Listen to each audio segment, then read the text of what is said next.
나는 남편의 회사의 대표이사로 갑자기 발령을 받았다. 부임 첫날. 여비서가 내 얼굴에 손가락질을 하며 소리쳤다. 어디서 굴러먹던 잡것이 감히 내 몸에 손을 대? 그 말을 들은 남편의 얼굴은 새파랗게 질렸다. 나는 3년간의 내 결혼 생활이 서울 여의도에 위치한 첨단 IT 기업의 눈부신 통유리 로비 한가운데서 이렇게 발칵 뒤집힐 줄은 꿈에도 생각하지 못했다. 수십 명의 사람들이 마치 생방송 막장 드라마를 보듯 호기심과 판단, 그리고 묘한 희열이 섞인 시선으로 나를 쳐다보고 있었다. 그날 아침 나는 크림색 실크 셔츠에 옅은 브라운색 롱스커트를 입고 굽이 낮은 평범한 구두를 신었다. 옷장 안에서 가장 수수해 보이는 옷을 일부러 골랐다.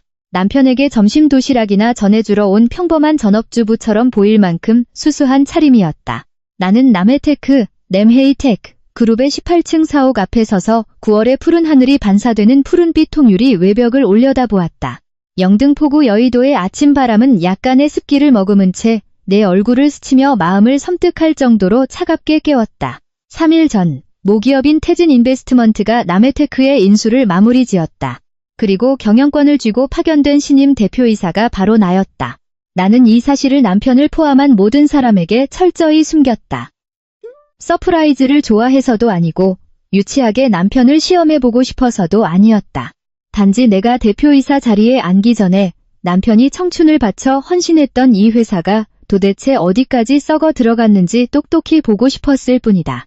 그리고 내 손을 잡고 이 세상에서 당신만 나를 믿어주면 되라고 말했던 그 남자가 과연 내가 믿어줄 만큼의 가치가 있는 사람인지 확인하고 싶었다. 남편의 이름은 강민호. 남들의 눈에 그는 남해테크의 최연소 부사장으로 훤칠한 외모에 침착하고 업무 능력도 뛰어나며 언행이 바른 앞날이 창창한 임원이었다. 예전에 내 눈에도 그는 평범한 집안 출신이지만 오직 자신의 실력만으로 당당하게 고개를 들고 싶어하는 성실하고 진취적인 남자였다. 나는 그의 그런 자존감을 가장 사랑했었다. 하지만 지금 그가 일하는 사옥 아래 서 있는 내 심장 한구석에는 시리도록 차가운 공허함만이 자리 잡고 있었다. 마치 누군가 오래전에 몰래 도려낸 자리를 오늘에서야 뒤늦게 깨달은 것처럼.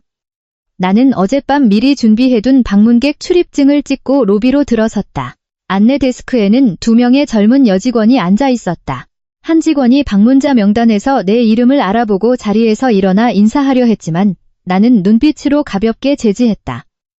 신분을 너무 일찍 노출하고 싶지 않았다. 나는 남편의 개인 집무실이 있는 16층으로 곧장 올라갈 생각이었다. 남편을 찾아온 평범한 아내처럼 엘리베이터 문이 열리고 16층 복도는 대리석 바닥 위로 그림자가 선명하게 비칠 만큼 밝았다.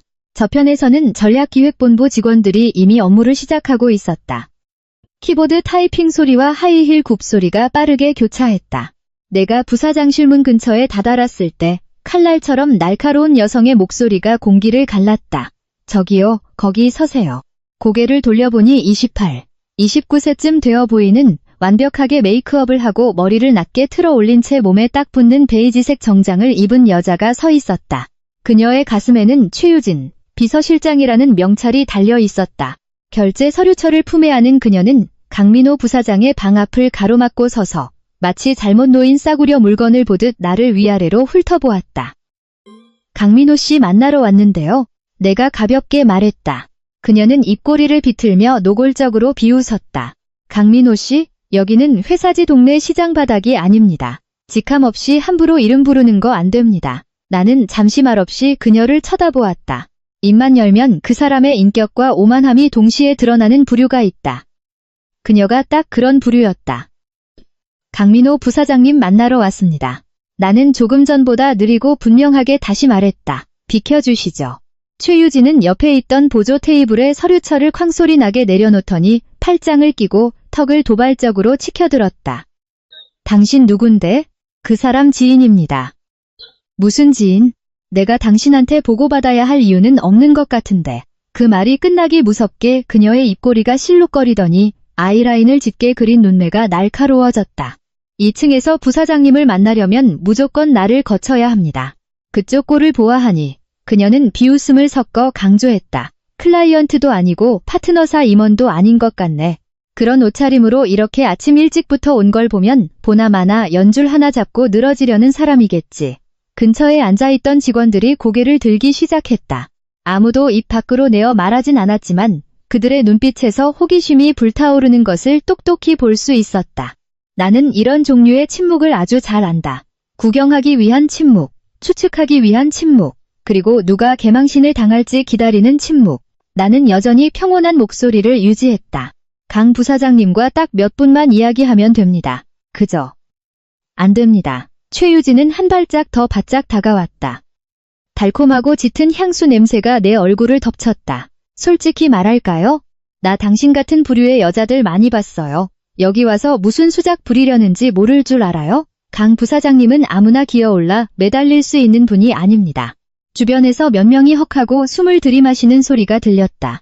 헉헉거리며 웃음을 참는 사람도 있었다. 다들 내가 주제 파악을 못한다고 생각하는 게 분명했다. 나는 그녀의 눈을 똑바로 응시했다. 당신은 비서입니까? 아니면 이 방의 주인입니까? 최유진의 얼굴이 순간 굳어졌지만 1초 만에 경멸과 비아냥이 섞인 웃음을 터뜨렸다. 나는 주인이 아니지만 최소한 내 주제 파악은 할 줄 압니다. 어디서 굴러들어온지도 모르는 딱 봐도 여우 같은 불륜녀 냄새가 진동하는 당신 같은 부류보다는 낫죠. 그녀는 마지막 단어를 아주 느리고 또렷하게 발음했다. 마치 군중들 한가운데서 내 얼굴에 집어 던지려는 것처럼 복도에는 일순간 정적이 흘렀다. 몇몇은 눈을 동그랗게 떴고 어떤 이들의 시선은 나와 그녀 사이를 빠르게 오가며 다음 반응을 기다렸다. 나는 즉시 대답하지 않았다. 화가 나거나 억울해서가 아니었다. 단지 가슴속에서 아주 천천히 번져가는 서늘한 감각을 느끼고 있었다. 잔인할 정도로 냉철해지는 기분. 마치 맑은 줄로만 알았던 호수가 사실은 바닥부터 썩어 탁해진 것을 높은 곳에서 내려다보는 것 같았다. 그렇구나. 이 회사에서는 일개 비서가 낯선 방문객의 얼굴에 삿대질하며 불륜녀라고 욕할 수 있는 곳이구나. 남편 강민호는 자신의 방문 앞을 마치 자기 영역인 양 지키고 서 있는 다른 여자를 방치해두고 있었구나. 한 달 동안 은밀히 조사하며 들었던 소문들이 결국 근거 없는 헛소문이 아니었구나. 내가 막 입을 열려던 찰나 부사장실 문이 벌컥 열렸다. 강민호가 걸어 나왔다. 화이트 셔츠, 다크 네이비 넥타이, 단정하게 빗어 넘긴 머리, 오뚝한 콧날. 수없이 내 마음을 약하게 만들었던 맑은 눈동자까지 여전히 내게 익숙한 그 모습 그대로였다. 하지만 팽팽한 긴장감이 흐르는 방문 앞에 나를 발견한 순간 그의 표정은 빠르게 변했다. 반가움도 완전한 불쾌함도 아닌 당혹감이었다. 당신이 여긴 어쩐 일이야? 그가 미간을 찌푸리며 작게 물었다. 그러자 최유진은 즉시 몸을 그를 향해 돌리며 목소리를 물 흐르듯 부드럽게 바꾸었다. 부사장님, 제가 처리하고 있었어요. 이 여자가 막무가내로 밀고 들어오려고 해서요. 오늘 아침 임원회의에 방해가 될까봐. 그녀는 말을 하며 습관처럼 그의 옷소매를 가볍게 쓸어내렸다. 아주 작은 행동이었지만 내 눈에는 똑똑히 보였다. 남편은 반보 정도 뒤로 물러섰다. 아주 빠르게 거의 아무도 눈치채지 못할 정도였지만 나는 알았다. 그는 나를 쳐다보며 입술을 달싹거렸다. 서윤아, 온다고 미리 연락도 없이. 내 이름이 그의 입술을 통과하는 순간 아주 짧은 찰나의 목구멍이 콱 막히는 것을 느꼈다. 나와 그는 결혼한 지 3년이 되었다. 그 3년 동안 나는 항상 그의 뒤에 서서 그의 체면과 남자의 자존심을 지켜주었다. 단 한 번도 내 집안의 배경을 내세워 그의 출세가도를 도우려 한 적이 없었다. 나는 그저 집에서 프리랜서 에디터로 일하며 책 읽기를 좋아하고 요리를 즐기는 단순하고 평범한 여자로 그가 믿게 냅뒀다. 그것이 돈과 권력으로부터 우리의 사랑을 지키는 가장 좋은 방법이라고 생각했다. 하지만 지금 이 순간 마치 이 세상에 속한 사람은 자신이라는 듯 그의 곁에 바짝 붙어 서 있는 저 여자를 보며 나는 깨달았다. 감추면 감출수록 사람들은 그것을 약점으로 여기고 짓밟으려 한다는 것을. 당신 보러 왔어. 내가 말했다. 남편은 주위를 힐끗 살폈다. 아주 짧은 순간이었지만 그 눈빛의 의미를 나는 알 수 있었다. 여기서 일 크게 만들지 마. 내 가슴이 찢어지는 듯했다. 세상 모든 것 앞에서도 내 편에 서겠다던 남편이 아니었나. 내가 그의 눈앞에서 모욕을 당하는 순간 그가 가장 먼저 떠올린 것은 회사에서의 자기 체면이었다. 할 얘기 있으면 저녁에 집에 가서 하자. 그가 목소리를 낮췄다. 그 말을 들은 최유진의 입꼬리가 살짝 올라갔다. 마치 은밀한 승리를 확인받은 듯한 표정이었다. 나는 그녀를 한 번 보고 다시 그를 보며 미소 지었다. 매일 저녁 남편을 기다리며 짓던 부드러운 아내의 미소가 한치도 남아있지 않은 나조차도 낯설게 느껴지는 웃음이었다. 안 돼. 내가 말했다. 이 일은 지금 당장 여기서 해결해야겠어.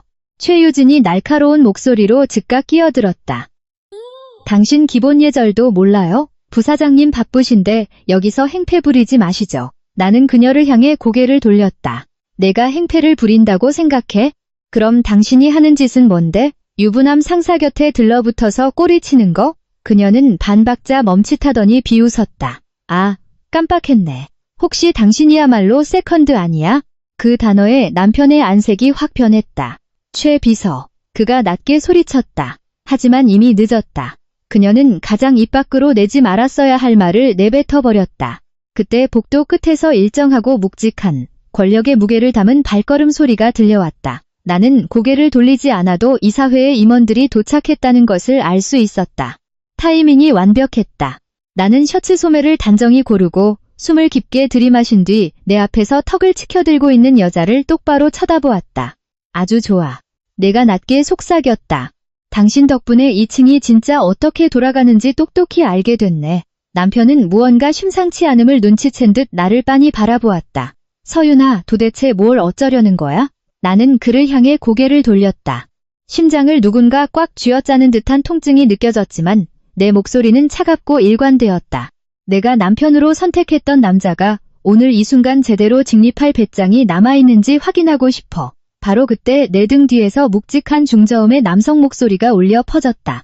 진서윤 대표님, 고위 임원회의실 준비가 끝났습니다. 최 회장님과 이사회 임원분들이 대표님을 기다리고 계십니다. 복도 전체가 쥐죽은 듯 고요해졌다. 나는 천천히 뒤를 돌았다. 남해테크의 이사회 의장인 최 회장이 내 앞에 서서 가볍게 고개를 숙이고 있었다.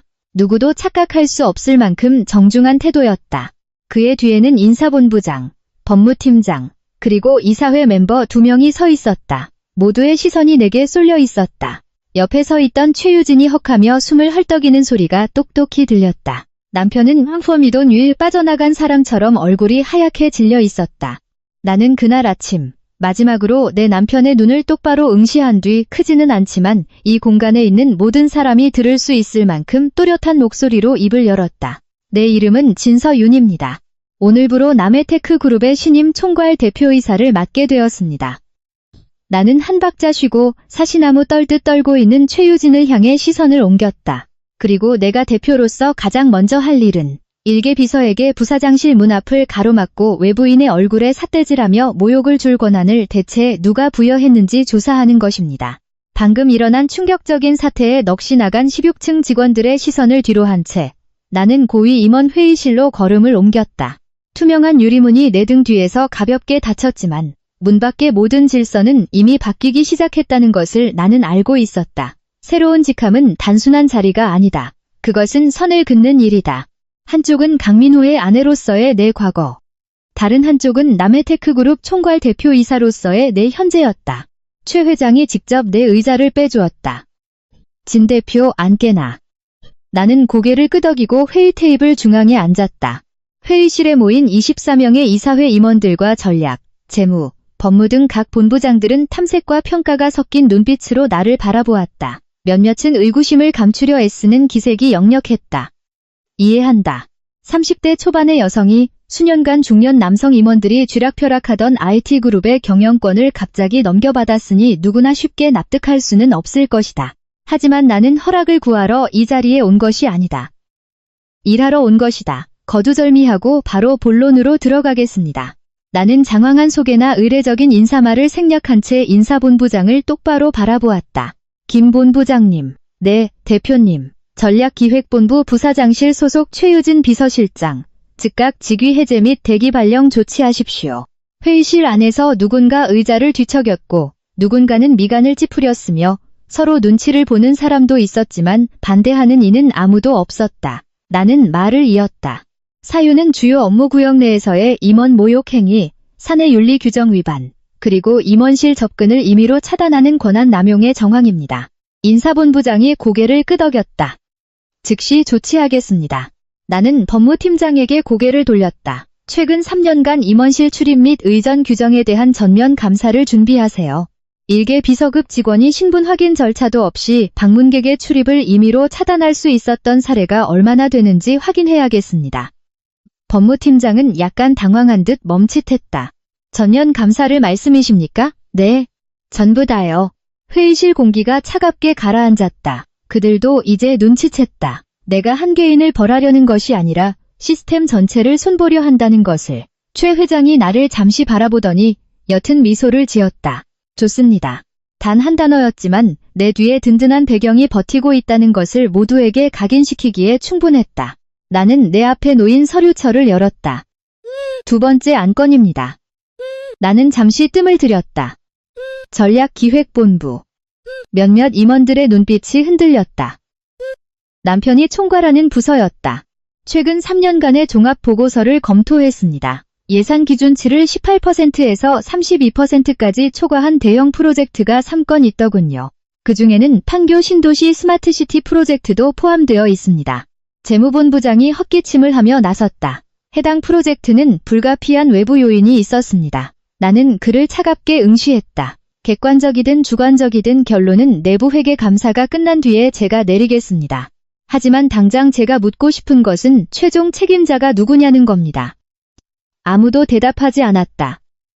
나는 스스로 답했다. 전략기획본부 강민호 부사장 아닙니까?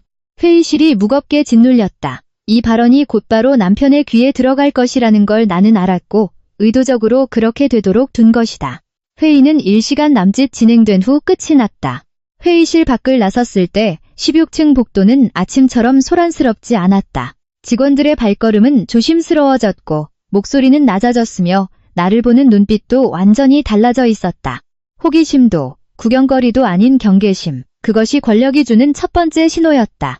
나는 나를 위해 새로 준비된 대표이사 집무실로 향했다. 문을 열자마자 안에 서 있는 남편을 보았다.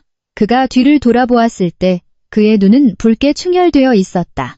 울어서가 아니라 밤을 새운 흔적이었다. 이게 다 무슨 짓이야? 그가 물었다. 나는 테이블 위에 가방을 내려놓았다. 어떤 일을 묻는 거야? 유진 씨를 직위 해제한 거? 그래. 내가 무슨 짓을 하는 건지 알고 물어? 내가 쳐다보았다. 알아. 그가 한 발짝 다가왔다. 그 일이 내 입장에 어떤 영향을 미치는지 알아? 나는 작게 헛웃음을 쳤다. 공적인 업무 이야기를 하는 거야? 사적인 관계 이야기를 하는 거야? 그는 잠시 침묵했다. 둘 다. 나는 의자를 빼고 앉았다. 그럼 둘 다 대답할게. 나는 그의 눈을 똑바로 응시했다. 공적으로 그녀는 사규를 위반했고 사적으로는 나를 모욕했어. 남편은 주먹을 꽉 쥐었다. 하지만 이렇게까지 일을 키울 필요는 없었잖아. 필요가 없는 거야? 아니면 안 했어야 하는 거야? 내가 되묻자 그는 입을 다물었다. 나는 자리에서 일어났다. 민호 씨, 오늘 아침 그 여자가 날 불륜녀라고 불렀어. 그는 고개를 돌렸다. 내가 주의 줬어. 주의. 나는 그를 노려보았다. 주의 한마디면 충분하다고 생각해? 그는 거칠게 숨을 내쉬었다. 당신이 조금 더 조용히 처리할 수도 있었잖아. 나는 잠시 침묵하다가 아주 느리게 물었다. 당신 누구 편이야? 그는 흠칫 놀랐다. 그게 무슨 소리야? 내 질문 명확하잖아. 나는 그의 눈동자를 파고들었다. 당신 아내 편이야? 아니면 당신 비서 편이야? 방 안의 공기가 끈적하게 굳어버렸다. 그는 즉시 대답하지 않았다. 그 침묵이 내 심장을 한 뼘 더 차갑게 얼어붙게 했다. 난 누구 편도 아니야. 그가 마침내 입을 열었다. 그냥 일이 너무 엇나가지 않길 바랐을 뿐이야. 나는 고개를 끄덕였다. 그럼 내가 말해줄게. 나는 그에게 다가갔다. 일은 이미 오래전에 엇나갔어. 그가 나를 보았다. 무슨 뜻이야? 나는 책상 위에 태블릿을 켜서 그에게 밀어주었다. 이거 봐. 그는 고개를 숙였고 점차 눈이 커졌다. 이건 내부 사내 메일이야. 내가 말했다. 당신 비서실 컴퓨터에서 발송된 거지. 그는 고개를 가로저었다. 그럴 리가 없어. 판교 스마트시티 프로젝트 기획안 원본이야. 내가 말을 이었다. 입찰 전날 경쟁사인 천우 파트너스로 전송됐어. 그는 패닉에 빠진 눈으로 나를 보았다. 아니야. 맞아. 내가 차분히 말했다. 그는 한 걸음 뒷걸음질 쳤다. 유진이가 그럴 리 없어. 나는 아무 말 없이 사진 한 장을 더 넘겼다. 사진 속에는 최유진이 천우 파트너스의 프로젝트 총괄이사와 저녁 식사를 하고 있는 모습이 찍혀 있었다. 남편은 얼어붙었다. 아직도 이게 단순한 오해라고 생각해? 내 물음에 그는 대답하지 못했다. 한참 뒤 그는 의자에 주저앉아 두 손으로 머리를 감싸 쥐었다. 도대체. 그의 목소리가 갈라졌다. 당신이 어떻게 이 모든 걸 다 알고 있는 거야? 나는 그를 내려다보았다. 남해테크가 태진 인베스트먼트 자회사니까. 그는 고개를 번쩍 들었다. 태진 인베스트먼트는 당신 장인어른, 우리 아버님 회사잖아. 그는 망연자실한 표정을 지었다. 한 달 전부터 내가 말했다. 내가 내부 특별감사팀에 합류했었거든. 그는 마치 낯선 사람을 보듯 나를 쳐다보았다. 날 뒷조사한 거야? 나는 고개를 저었다. 회사를 감사한 거야. 나는 잠시 멈췄다 말을 이었다. 그런데 그 과정에서 당신이 가장 믿는 사람에게 철저히 이용당하고 있다는 걸 발견한 거지. 그는 오랫동안 눈을 감은 채 아무 말도 하지 않았다. 마침내 그가 물었다. 그럼 오늘 당신이 나타난 건 나를 시험하기 위해서였어? 나는 그를 바라보며 아니라고 대답했다. 당신을 구하려고 온 거야. 그가 눈을 뜨고 나를 보았다. 하지만 당신이 구원받기를 원치 않는다면 나도 강요하진 않을게. 문 밖에서 발걸음 소리가 멈추는 것이 들렸다. 최유진의 직위 해제 소식이 이미 전층에 퍼졌다는 뜻이었고 이것은 단지 시작일 뿐이었다. 남편이 떠나고 한참 동안 나는 대표 집무실 유리문 앞에 서 있었다. 내 등 뒤로 닫힌 문은 여전히 미세하게 떨리고 있었다. 투명한 유리에 비친 내 모습은 여전히 평온했지만 내 심장은 누군가 거대한 바위를 올려놓은 것처럼 무거웠다. 어떤 전쟁은 깊이 들어갈수록 돌아갈 길이 없어진다. 오늘 아침 내 신분을 전층에 공표하는 순간 나는 이미 그 루비콘 강을 건넜다. 나는 책상으로 돌아와 랩톱을 켜고 최고위급 내부 관리 시스템에 로그인했다. 오늘부터 나에게 직접 접근 권한이 부여된 시스템이었다. 화면에 긴 목록이 떴다. 남해테크의 최근 3년간 핵심 프로젝트, 비정상적인 비용 지출 내역, 협력업체 변경 이력, 입찰 서류 수정 기록들, 지난 한 달 동안 은밀히 조사하며 수십 번도 더 들여다본 자료들이었다. 하지만 오늘은 다른 마음가짐으로 봐야 했다. 관찰자가 아니라 최종 책임자로서. 문이 가볍게 두 번 울렸다. 대표님, 들어가도 되겠습니까? 김 본부장의 목소리였다. 들어오세요. 그는 빠르게 들어왔지만 적당한 거리를 유지했다. 그의 눈빛은 아침과는 달랐다. 탐색이 아니라 존중이었다. 최유진 비서실장의 직위 해제 처리가 완료되었습니다. 출입증을 반납하고 퇴사 조치되었습니다. 수고하셨습니다. 다만, 그는 약간 머뭇거렸다. 다만 뭐죠? 최 비서가 대표님을 꼭 한번 뵙고 싶다고 합니다. 나는 고개를 들었다. 아주 중요한 이야기라고 하더군요. 나는 잠시 침묵했다. 즉각 잘린 사람이 변명이나 사과도 아니고 나를 꼭 만나려 한다는 건 더 큰 무언가가 있다는 뜻이다. 들여보내세요. 5분 후 최유진이 집무실로 들어왔다. 아침에 그 완벽했던 정장 차림이나 날카로운 화장은 온데간데 없었다. 머리는 헝클어져 있고 눈은 충혈되어 있었지만 시선만큼은 마지막 자존심을 잃지 않으려 안간힘을 쓰고 있었다. 그녀는 내 책상에서 딱 3걸음 떨어진 곳에 섰다. 사과하러 온 거 아닙니다. 그녀의 첫 마디였다.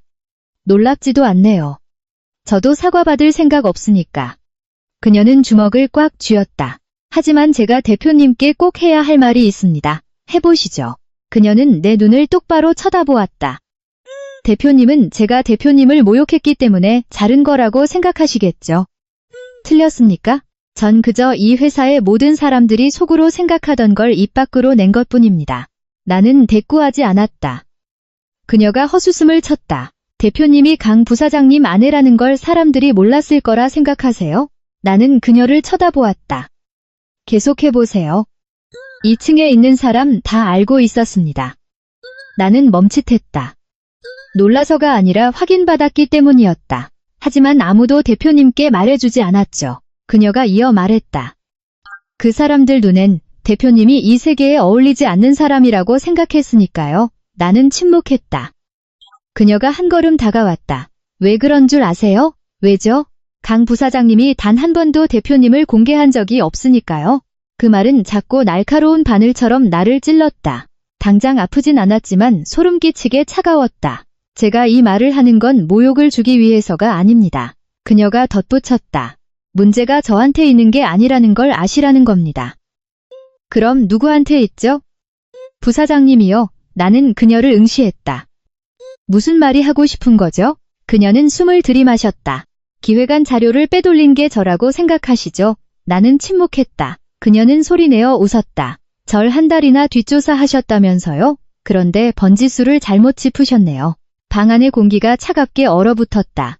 전 천우 파트너스의 자료를 넘긴 적 없습니다. 그녀가 또렷하게 말했다. 단지 그 일이 일어났다는 걸 알고만 있었을 뿐. 나는 그녀의 눈을 똑바로 응시했다. 그럼 누가 넘긴 건데? 그녀는 고개를 저었다. 저도 모릅니다. 못 믿겠네요. 그녀는 내 등 뒤에 통유리창 밖을 내다보았다. 만약 그 사람이 강 부사장님과 아주 가까운 곳에 있다고 하면 믿으시겠어요? 내 심장이 크게 한번 뛰었다. 더 정확히 말해봐. 전 아닙니다. 그녀가 단어 하나하나에 힘을 주어 말했다. 그리고 부사장님 방 밖의 사람도 아니죠. 나는 그녀의 뜻을 바로 이해했다. 하지만 믿고 싶지 않았다. 부사장실 내부 사람이라는 뜻인가? 그녀는 대답 대신 나를 응시했다. 그 눈빛 하나로 확인은 끝났다. 부사장실 내에서 원본 자료에 접근할 수 있는 사람은 단 3명뿐이다. 강민호, 최유진, 그리고 선임기획보좌관. 내 머릿속에 즉시 한 사람의 이름이 떠올랐다. 황도진. 내가 결코 의심하고 싶지 않았던 이름. 나는 최유진을 보았다. 증거 있어? 그녀는 고개를 저었다. 없습니다. 그럼 내가 왜 당신 말을 믿어야 하지? 저를 믿어달라는 게 아닙니다. 그녀가 말했다. 단지 대표님이 지금 엉뚱한 곳을 보고 있다는 걸 알려드리고 싶었을 뿐이죠. 나는 오랫동안 침묵했다. 그녀는 몸을 돌려 2걸음 가다가 멈춰섰다. 저는 제가 강 부사장님을 제일 잘 안다고 착각했었어요. 그녀가 조용히 말했다. 하지만 결국 부사장님을 가장 잘 아는 사람은 대표님이셨네요. 말을 마친 그녀는 문을 열고 나갔다. 문이 닫히고 대표 집무실은 마치 아무도 없었던 것처럼 다시 고요해졌다. 나는 자리에서 일어나 통유리창으로 다가가 테헤란로 아래로 흐르는 자동차 불빛들을 내려다보았다. 한 달간의 은밀한 감사, 오늘 아침의 폭탄 선언, 그리고 방금 전의 대화. 이 모든 것이 나를 내가 가장 상상하기 싫었던 가능성으로 밀어넣고 있었다. 자료를 넘긴 사람이 최유진이 아니라면 남은 사람은 단 1명. 황도진 뿐이다. 하지만 황도진은 3년 전 내가 직접 강민호에게 소개해준 사람이었다. 그를 남의 테크에 밀어넣은 건 나였다. 만약 정말 그가 범인이라면 이 모든 사태의 가장 큰 실수는 남편이 아니라 나에게 있는 것이 된다. 다시 노크 소리가 울렸다. 대표님. 이번엔 재무본부장이었다. 무슨 일입니까? 황도진 기획보좌관이 뵙기를 청합니다. 나는 잠시 가만히 있다가 입을 열었다. 들어오라고 하세요. 문이 열리고 황도진이 집무실로 들어왔다. 나를 바라보는 그의 눈빛은 지극히 평온했지만 바로 그 평온함이 내 등골을 서늘하게 만들고 있었다. 그는 매우 천천히 걸어 들어왔다. 대표이사의 부름을 받은 일반 직원의 긴장감이나 의심받는 자의 두려움 같은 것은 전혀 찾아볼 수 없었다. 지나치게 침착한 태도는 무언가를 철저히 준비한 사람만의 특징이다. 그는 내 책상에서 2걸음 떨어진 곳에 멈춰 섰다. 대표님, 사석에선 누님이라고 부르더니 여긴 회사니까 직함으로 부르는 게 맞다고 생각합니다. 그는 옅게 웃었다. 나는 그의 눈을 똑바로 응시했다. 무슨 일로 왔지? 그는 즉시 대답하지 않았다. 대신 정장 안주머니에서 검은색 소형 USB 하나를 꺼내 내 책상 위에 올려놓았다. 이걸 먼저 보시는 게 좋을 것 같습니다. 이게 뭐지? 판교 스마트시티 프로젝트 기획안의 복사본 데이터입니다. 심장이 덜컥 내려앉았다. 어디서 났지? 제 컴퓨터에서 복사했습니다. 나는 고개를 들어 그를 보았다. 무슨 뜻이야? 제가 복사본을 만들었다는 뜻입니다. 방 안의 공기가 얼어붙는 것 같았다. 나는 아무 말 없이 그를 응시했다. 3년 전 내 손으로 직접 남의 테크에 꽂아 넣은 사람. 남편의 가장 든든한 파트너가 되어주리라 믿었던 사람. 왜? 내가 물었다. 그는 가볍게 한숨을 쉬었다. 제가 유출자냐고는 안 물어보시네요. 지금 묻고 있잖아. 그는 고개를 저었다. 복사는 했지만 전송하진 않았습니다. 그 말을 내가 바로 믿을 것 같아? 솔직히 말씀하시죠. 그는 직설적이었다. 대표님이 진실을 아셔야 할 것 같아서 온 겁니다. 나는 꼼짝 않고 앉아 있었다. 그럼 누가 보낸 건데? 그는 나를 똑바로 쳐다보며 말했다. 강민호 부사장님. 심장에 차가운 비수가 꽂히는 것 같았다. 나는 자리에서 벌떡 일어났다. 다시 말해봐. 천우 파트너스로 최종 데이터를 전송한 사람이 내 남편이라고? 그럴 리 없어. 내 이성이 판단하기도 전에 본능적으로 말이 튀어나왔다. 그는 아무런 반응 없이 그저 나를 오래도록 쳐다보았다. 그렇게 말씀하실 줄 알았습니다. 증거 있어? 그가 USB를 내 쪽으로 밀었다. 있습니다. 나는 노트북에 USB를 꽂았다. 화면에 단 하나의 폴더가 나타났다. 접속 로그. 시간 순으로 기록된 접속자 명단이 떴다. 기획안 원본의 마지막으로 접속한 계정은 강민호의 것이었다. 접속 시간은 데이터가 외부로 전송되기 정확히 1시간 전. 손끝이 차갑게 식어가는 것이 느껴졌다. 아니야. 나는 아주 작게 속삭였다. 이럴 리가. 황도진은 아무 말도 하지 않았다. 믿고 싶지 않으시겠지만 그가 말을 이었다. 이게 진실입니다. 나는 화면을 뚫어지게 바라보았다. 3년 전 황도진을 남해테크로 데려간 날 남편은 내게 이렇게 말했다. 누구에게도 기대지 않고 나만의 팀을 꾸리고 싶어. 그는 그렇게 말했다. 그럼 넌 왜 이런 짓을 한 거야? 나는 황도진을 향해 고개를 돌렸다. 데이터 복사는 왜 했지?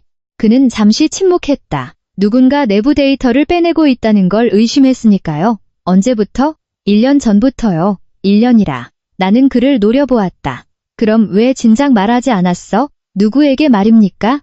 나한테. 나는 멈칫했다. 아니, 대표님께 이메일을 보냈었습니다. 그가 말했다. 하지만 답장이 없으셨죠. 아, 기억났다. 1년 전 아주 길게 쓰여있던 이메일. 나는 그것이 단순한 기술 보고서인 줄 알고 대충 읽고 넘겼었다. 등줄기를 타고 식은땀이 흘렀다. 전 누님이 이미 알고 계신 줄 알았습니다. 그가 말을 이었다. 감사팀을 통해 주시하고 계신 줄 알았죠. 나는 주먹을 꽉 쥐었다. 난 몰랐어. 그가 고개를 끄덕였다. 이제야 이해가 가네요.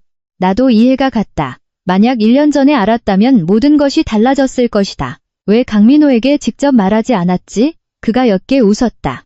해봤습니다. 결과는 절 의심하더군요. 나는 그를 응시했다.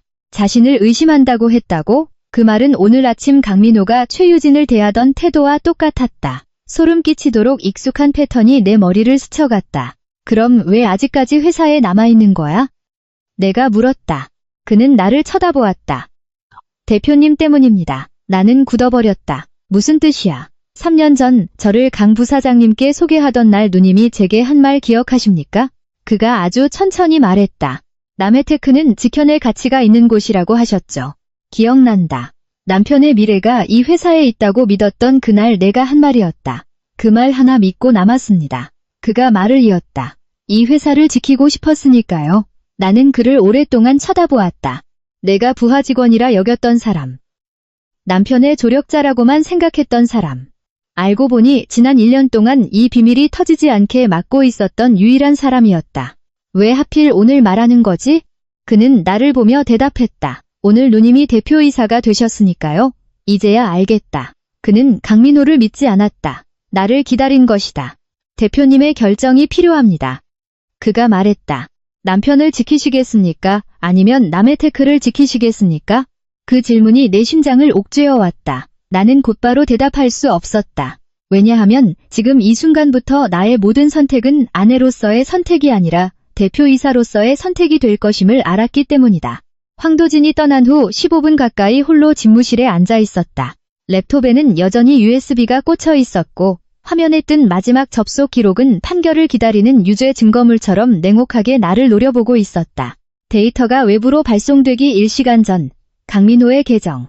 숫자만 본다면 이보다 더 명백할 수 없었다. 너무나 명백해서 오히려 믿을 수가 없었다. 나는 잠시 눈을 감았다. 회피하기 위해서가 아니라 감정에 휩쓸려 결정을 내리지 않기 위해서였다. 태진 인베스트먼트에서 3년간 투자자로 일하며 배운 가장 단순한 진리가 있다. 어떤 증거가 너무나 완벽해 보일 때 누가 나에게 이 증거를 보여주고 싶어 하는지 찾아라. 그때 책상 위 사내 전화기가 울렸다. 진 대표, 최 회장님의 목소리였다. 이사회 긴급 소집 요청이 들어왔네. 당장 내려가겠습니다. 나는 전화를 끊고 노트북에서 USB를 뽑아 재킷 주머니에 챙겨 넣은 뒤 자리에서 일어났다. 18층 대회의실은 평소보다 눈부시게 밝았고 공기는 훨씬 무거웠다. 이사회 이사 전원이 참석해 있었고 비상 소집에는 얼굴도 비치지 않던 70대의 박 고문까지 상석 옆자리에 앉아 있었다. 내가 문을 열고 들어가자 모든 시선이 나를 향했다. 최 회장이 먼저 입을 열었다. 안깨나. 아무도 의례적인 인사를 건네지 않았고 아침에 있었던 소동을 입에 올리지도 않았다. 이것은 일반적인 보고회의가 아니라는 뜻이다. 최 회장이 내 앞으로 서류철 하나를 밀어주었다. 이걸 보게. 나는 서류철을 열었다. 첫 페이지는 남해테크의 최근 6개월간 비정상적인 자금 이체 내역이 정리된 표였다. 개별적으로 보면 눈에 띄지 않을 자잘한 금액의 송금 내역들이었다. 하지만 합계 금액은 어느 대표이사라도 등골이 오싹해질 만한 숫자였다. 총 380억 원. 나는 숫자를 천천히 읽어내려갔다. 최 회장이 고개를 끄덕였다. 그렇네. 이 자금들은 어디로 흘러갔습니까? 7개의 페이퍼 컴퍼니를 거쳐서 빠져나갔어. 나는 다음 페이지를 넘겼다. 회사 이름들이 나열되어 있었지만 남해테크의 주요 협력사 명단에 있는 익숙한 이름은 단 하나도 없었다. 최종 결재권자가 누구였습니까? 내가 묻자 회의실의 정적이 감돌았다. 최 회장이 나를 쳐다보며 말했다. 전략기획본부 부사장. 심장이 한 박자 멈췄다. 강민호. 한 번의 실수도 아니고 단일 건도 아닌 지속적이고 치밀한 송금. 어째서 지금에서야 발견된 겁니까? 재무본부장이 대답했다. 금액을 아주 잘게 쪼개놨습니다. 어떻게 쪼갰죠? 매건 10억 원 미만으로요. 아, 이해했다. 10억 원 미만은 사내 규정상 이사회 직보 없이 부사장 전결로 처리할 수 있는 기준선이다.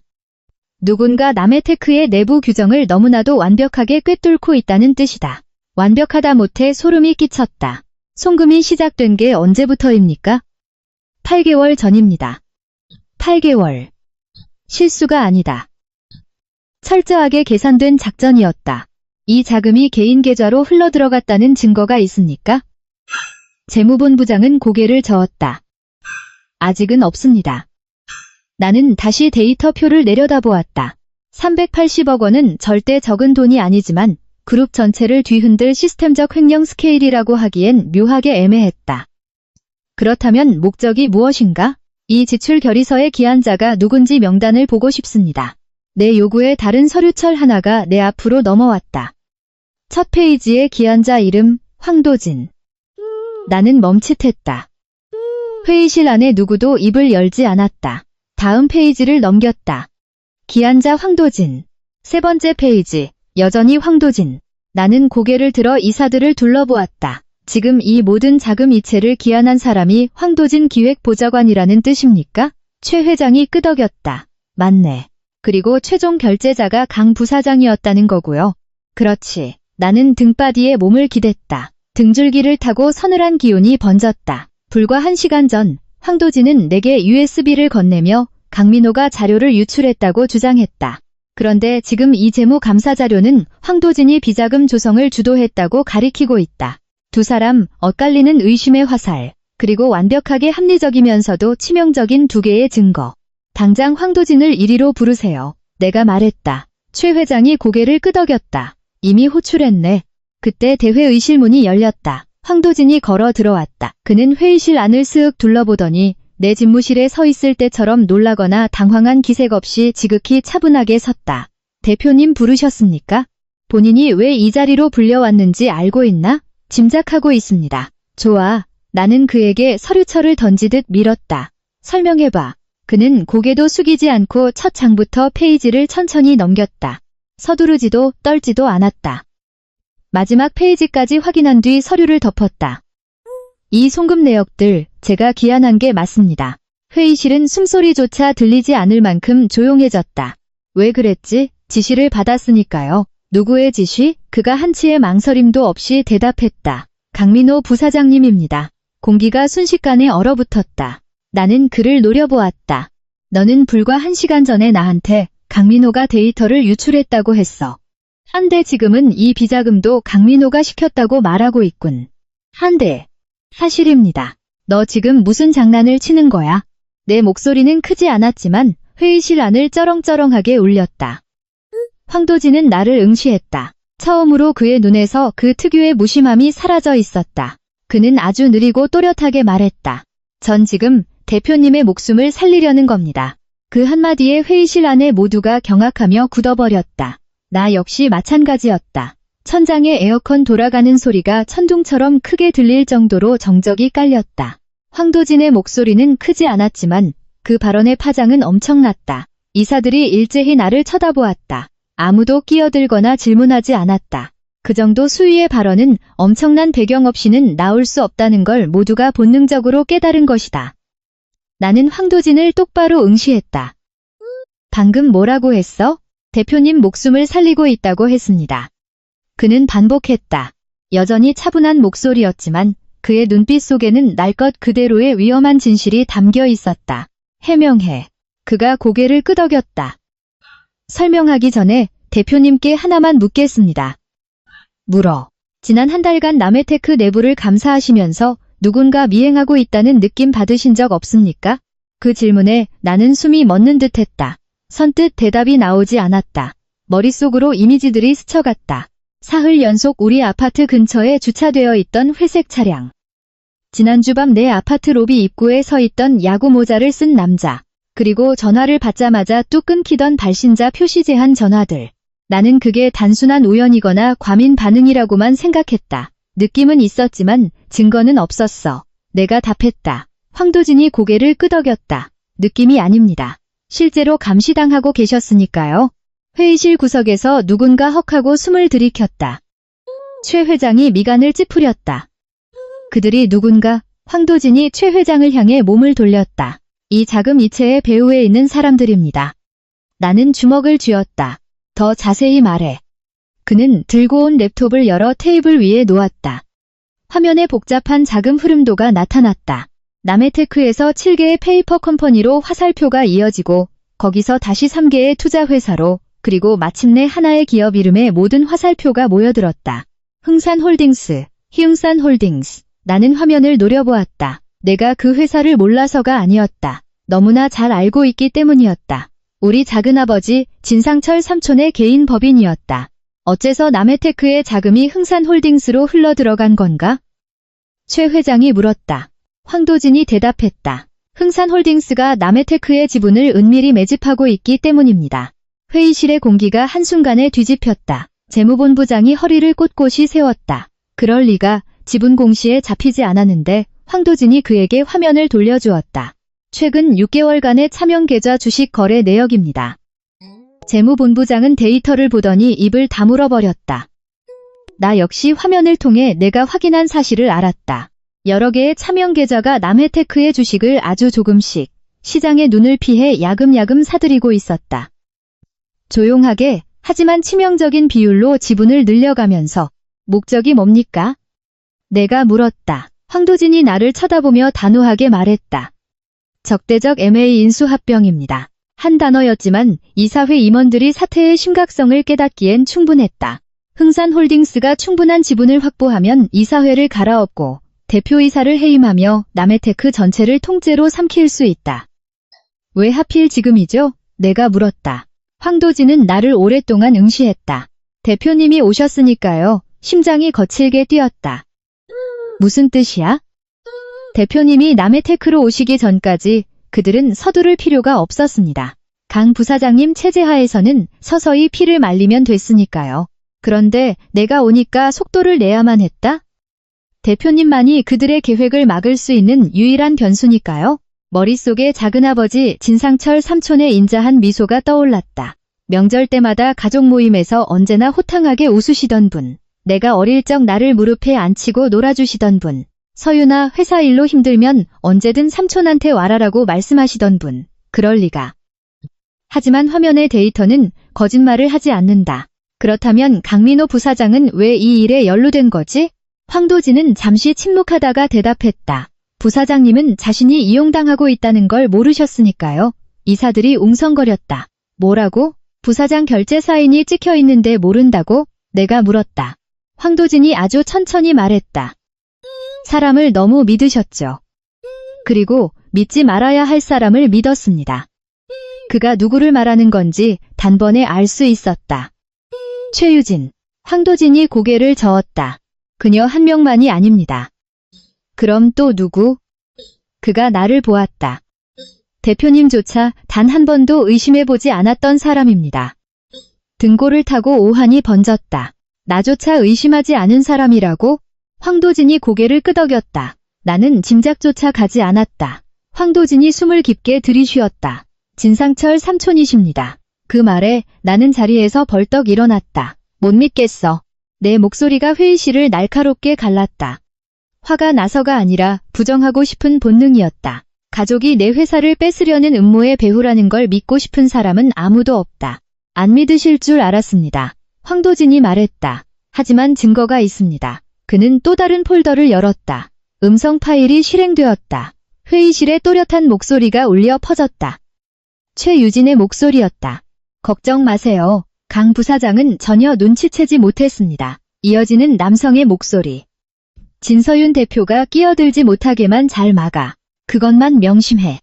나는 곧바로 그 목소리를 알아차렸다. 진상철 삼촌. 절대 착각할 수 없는 음성이었다. 나는 그 자리에 얼어붙어 아무 말도 할 수 없었다. 그제야 황도진이 왜 내 목숨을 살리려 한다고 말했는지 온전히 이해할 수 있었다. 만약 내가 이 배후가 누군지도 모른 채 계속 수사망을 좁혀갔다면 나는 그들의 다음 제거 타깃이 되었을 것이다. 내가 어떻게 18층 회의실을 빠져나왔는지 기억나지 않는다. 엘리베이터에 탔을 때 손이 너무 차가워져서 떨림을 멈추기 위해 재킷 끝자락을 꽉 쥐어야 했던 것만 기억날 뿐이다. 진서윤 대표가 끼어들지 못하게만 잘 막아. 삼촌의 음성이 귓가에 맴돌았다. 내가 끼어들지 못하게 하라. 그 말의 의미는 무엇인가? 그들은 내가 개입할 것을 알고 있었다는 뜻이다.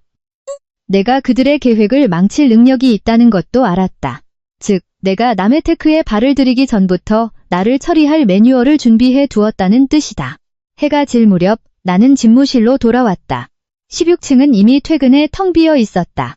복도를 비추는 부드러운 노란 조명만이 긴 띠를 이루며 유리벽에 반사되고 있었다. 나는 의자에 앉아 랩톱을 열고 방금 본 모든 데이터를 다시 훑어보았다. 검증하기 위해서가 아니라 이 현실이 진짜라는 것을 내 자신에게 강제로 납득시키기 위해서였다. 그때 사내 전화가 울렸다. 모르는 번호였다. 나는 화면을 몇 초간 응시하다가 수화기를 들었다. 여보세요. 수화기 너머에서는 2초간 침묵이 흘렀다. 그리고 번호를 보지 않아도 누군지 알 수 있는 익숙한 목소리가 들렸다. 서윤아. 나는 입을 굳게 다물었다. 삼촌의 목소리는 지난주 가족 식사 자리에서처럼 한없이 따뜻하고 평온했다. 나는 전화기를 쥔 손에 힘을 주었다. 삼촌, 무슨 일이세요? 응, 짧게 통화하자. 삼촌이 말했다. 얼굴 좀 봤으면 하는데. 왜요? 오늘 네가 꽤 많은 걸 알아버린 것 같아서. 나는 숨을 멈췄다. 삼촌이 알고 있다. 내가 모든 걸 알았다는 사실을 삼촌도 알고 있다. 남의 테크 내부에 깔린 삼촌의 정보망이 내 상상을 초월한다는 뜻이다. 저 아직 회사예요. 알아. 나 지금 1층 로비야. 심장이 요동쳤다. 내일도 다음 주도 아닌 지금 당장. 올라오세요. 10분 뒤 집무실 문이 열렸다. 진상철 삼촌이 들어왔다. 화이트 셔츠에 회색 재킷, 늘 보던 차분하고 여유로운 걸음걸이. 가족 회사를 등쳐먹으려는 기업 사냥꾼의 모습은 전혀 찾아볼 수 없었다. 삼촌은 내가 권하기도 전에 내 맞은편 의자에 앉았다. 우리 서윤이 참 많이 컸다. 삼촌이 말했다. 남의 테크 총괄 대표라니. 나는 삼촌을 응시했다. 축하해주러 오신 겁니까? 삼촌이 가볍게 웃었다. 아니, 설명하러 온 것도 아니고. 삼촌은 고개를 저었다. 협상하러 왔다. 놀랍지 않았다. 삼촌 같은 사람이 사과하러 여기까지 올리 만무하다. 무엇을 협상하시려고요? 남의 테크에서 손 떼라. 단도직입적인 요구. 나는 삼촌을 똑바로 쳐다보며 눈도 깜빡이지 않았다. 제가 동의할 거라 생각하십니까? 서윤아, 넌 똑똑하니까 득실을 따질 줄 알겠지. 어떤 득실요? 삼촌은 나를 한참 동안 바라보았다. 넌 이 진흙탕 싸움에 끼어들면 안 돼. 이건 제 회사입니다. 아니, 삼촌이 단호하게 말했다. 이건 전쟁터다. 나는 헛웃음을 쳤다. 지금 저 협박하시는 건가요? 널 보호하려는 거다. 그 말에 등골이 오싹해졌다. 보호라니. 내 회사를 집어삼키고 나를 권력의 변두리로 내몰면서 그게 보호라고? 예를 들면요? 내가 몸을 앞으로 숙이며 물었다. 삼촌은 잠시 침묵하다가 말했다. 예를 들면 강민호. 남편의 이름이 나오는 순간 가슴이 철렁 내려앉았다. 무슨 말씀이시죠? 넌 정말 내 남편이 결백하다고 생각해? 나는 대답 없이 삼촌을 노려보았다. 그놈, 네가 생각하는 것만큼 순진하고 멍청하지 않아. 증거 있으세요? 삼촌이 비웃듯 웃었다. 넌 증거 다 찾았니? 나는 주먹을 꽉 쥐었다. 지금 내 가장 큰 약점이었다. 데이터도 있고 정황도 있지만 강민호를 완벽하게 올가맬 최종 물증이 부족했다. 계속 조사 중입니다. 내가 말했다. 그럼 서둘러야 할 거다. 삼촌이 자리에서 일어났다. 너무 늦기 전에. 나는 삼촌을 쳐다보았다. 늦는다는 게 무슨 뜻이죠? 삼촌이 돌아보았다. 처음으로 그의 눈빛에서 따뜻함이 사라진 포식자의 눈빛이 번득였다. 그놈 목숨을 부지하려면 말이야. 방 안의 공기가 얼어붙었다. 그게 무슨 소리예요? 내 목소리가 낮아졌다. 남의 테크는 동네 구멍가게가 아니야. 삼촌이 말했다. 이 회사가 온전히 존재하는 걸 원치 않는 사람들이 있어. 그게 누군데요? 삼촌은 대답 대신 나를 오랫동안 쳐다보았다.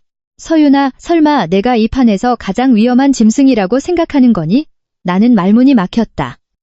난 그저 먼저 온 사람일 뿐이야.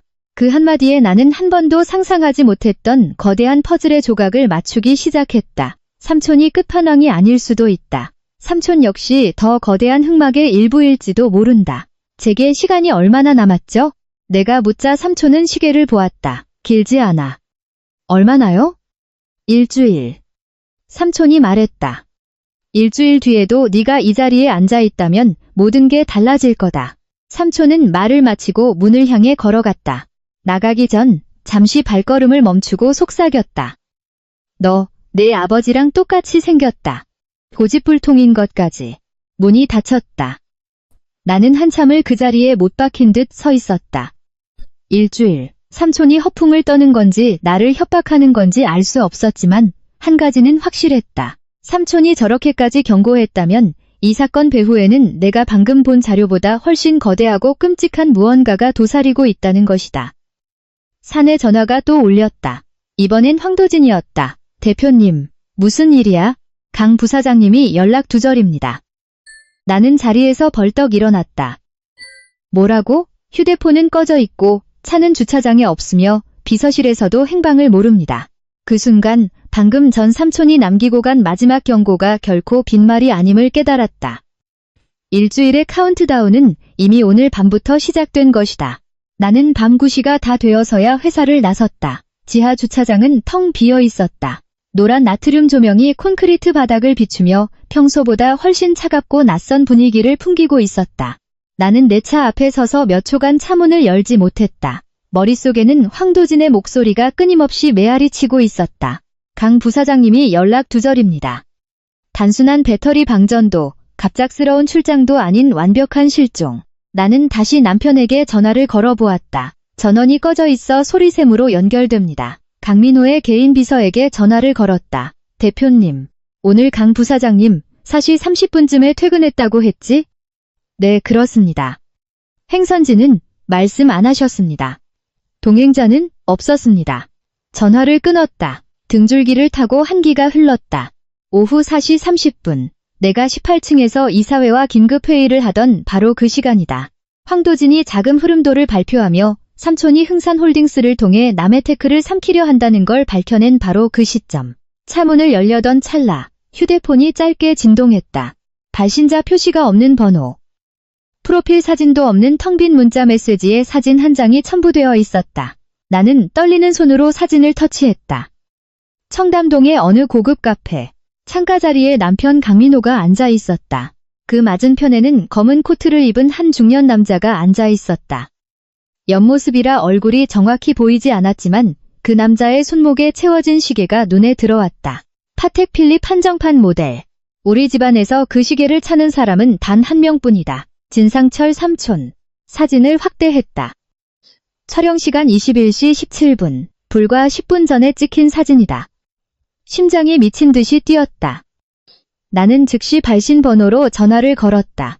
없는 번호입니다. 나는 다시 사진을 뚫어지게 살폈다. 유리에 반사된 각도로 보아 촬영자는 카페 내부, 그것도 아주 가까운 곳에 있었다. 주차장을 둘러보았지만 개미 새끼 한 마리 보이지 않았다. 차에 올라타 랩톱을 켜고 내가 태진 인베스트먼트 소속일 때 접근 권한을 얻어둔 교통 CCTV 시스템에 접속했다. 청담동 일대 카메라를 뒤져 사진 속 카페를 특정하는 데는 3분이면 충분했다. 나는 즉시 시동을 걸고 엑셀을 밟았다. 금요일 밤의 서울은 여전히 붐볐다.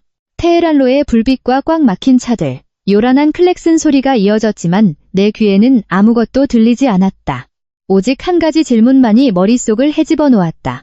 왜 남편은 지금 이 타이밍에 삼촌을 만난 걸까? 15분 후, 나는 사진 속 카페 앞에 차를 세웠다. 카페는 영업 중이었고 노란 조명이 테라스로 새어 나오고 있었다. 나는 서둘러 안으로 들어가 창가 자리를 확인했다. 강민호도 삼촌도 없었다. 테이블을 닦고 있는 알바생에게 다가갔다. 저기요, 한 15분 전쯤에 이 창가 자리에 앉아있던 남자 2명 혹시 보셨나요? 알바생이 고개를 끄덕였다. 네, 방금 나가셨어요. 어느 쪽으로 갔죠? 건물 뒤쪽 발레 파킹 골목이요. 나는 즉시 카페 뒤편 골목으로 뛰어갔다. 골목은 어두웠고 매연 냄새만 남아있을 뿐 아무도 없었다. 그때 다시 휴대폰이 울렸다. 아까 그 발신 표시 제한 번호였다. 이번에는 사진이 아니라 텍스트였다. 눈에 보이는 걸 전부 믿지 마세요. 어두운 골목 한가운데 우두커니 서서 나는 거친 숨을 내쉬었다. 누가 나에게 이 문자를 보내는 걸까? 그리고 내가 여기 있다는 걸 어떻게 아는 걸까? 다시 전화를 걸어보았지만 역시나 없는 번호였다. 차로 돌아와 사진을 다시 확대했다. 테이블 위 흐릿하게 찍힌 서류봉투 구석에 남해테크의 로고가 희미하게 보였다. 그들은 카페에서 서류를 교환한 것이다. 남편이 실종된 직후 삼촌이 내게 일주일의 시간을 주겠다고 협박한 직후에 다시 휴대폰이 울렸다. 문자가 아니라 전화였다. 황도진 대표님, 말해. 강 부사장님 거주하시는 아파트 지하 주차장 CCTV에 방금 부사장님 차가 들어온 게 확인됐습니다. 나는 멈칫했다. 확실해? 네, 그 사람 차에서 내렸어? 아니요. 무슨 뜻이야? 차는 지하 2층에 주차되어 있는데 강 부사장님은 아파트로 올라가지 않으셨습니다. 운전대를 잡은 손에 힘이 들어갔다. 그게 무슨 소리야? 다른 사람이 몰고 왔다는 거야? 등골이 쭈뼛섰다. 누구인지 확인돼. 사각지대라 운전자 얼굴은 안 찍혔습니다. 당장 집으로 갈게. 나는 전화를 끊고 시동을 걸었다. 머릿속에는 단 하나의 질문만이 맴돌았다. 강민호의 차를 몰고 집에 온 사람이 강민호가 아니라면 진짜 강민호는 지금 어디에 있는가? 골목을 빠져나오는데 또다시 전화가 울렸다. 이번엔 보안이 설정된 비공개 회선이었다. 이 번호를 아는 사람은 내 아버지, 최 회장, 그리고 남편 셋뿐이다. 나는 스피커폰을 켰다. 여보세요. 수화기 너머로 거친 숨소리가 들렸다. 그리고 남편의 목소리가 이어졌다. 서윤아, 집으로 가지마. 심장이 덜컥 내려앉았다. 당신 지금 어디야? 묻지 마. 그냥 오지 마. 삼촌 만난 거 맞아? 남편은 침묵했다. 말해, 당신 지금 어디 있어? 경찰 부를까? 남편의 목소리는 갈라지고 지쳐 있었다. 삼촌 만났어. 왜 만난 건데? 너 살리려고? 그 한마디에 나는 숨을 쉴 수 없었다. 나를 살린다고? 누구로부터? 내가 무언가 묻기도 전에 통화가 툭 끊어졌다. 나는 휴대폰 화면을 내려다보았다. 통화 종료. 곧바로 아까 그 발신 표시 제한 번호에서 문자가 또 날아왔다. 시간이 줄었습니다. 3일. 일주일이 아니다. 삼촌은 시간을 3일로 앞당겼다. 나는 차를 돌려 곧바로 아파트 주차장으로 가지 않았다. 집에서 2블록 떨어진 상가 공영 주차장에 차를 댔다. 겁이 나서가 아니라 남편의 마지막 말이 계속 귓가를 맴돌았기 때문이다. 집으로 가지 마.